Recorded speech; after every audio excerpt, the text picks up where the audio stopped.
Cattle have always been my main interest, and nothing's ever changed from when I was young to now. I would technically be the sixth generation. It's been home ever since I was born. This is all I know. I don't know anything different than here.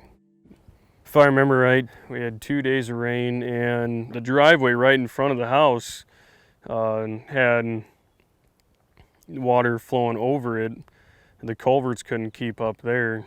We were all out here, well, hour after dark plus in the rain, trying to get cows and calves and everything up on higher ground. And the calves wanted to come back, but we didn't know the dam was breaking. We got a call at 6:05, and they said they pretty much said the dam is compromised. You need to evacuate now. And one of the first things I told them is, I says, well, I know I got cows and calves down there on the bottom.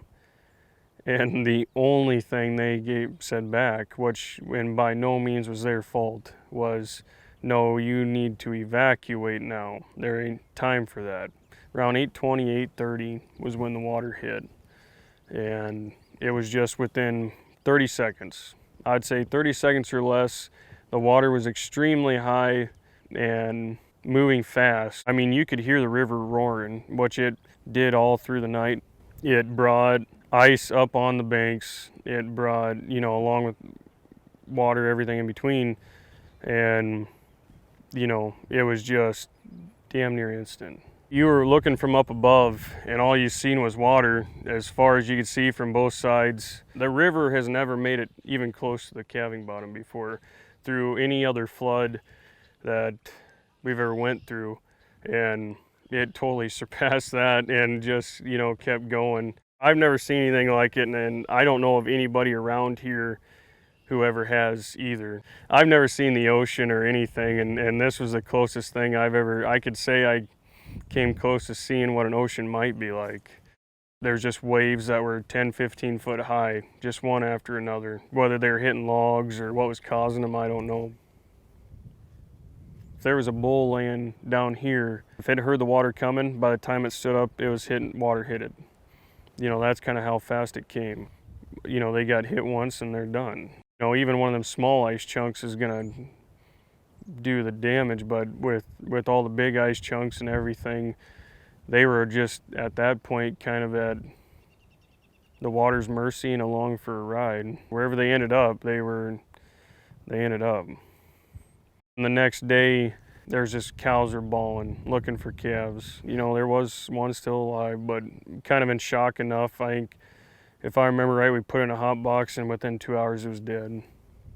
You're sitting there thinking, you can't afford to lose a calf to start with, and then you start talking quantity of them. Probably the hardest part was when you found calves, you grabbed them, you took them to the dead pile. When you go up there and you just dump a whole grapple load of calves, or there's a cow in there, that's hard seeing. You put a lot of hard work into them just to watch them get killed.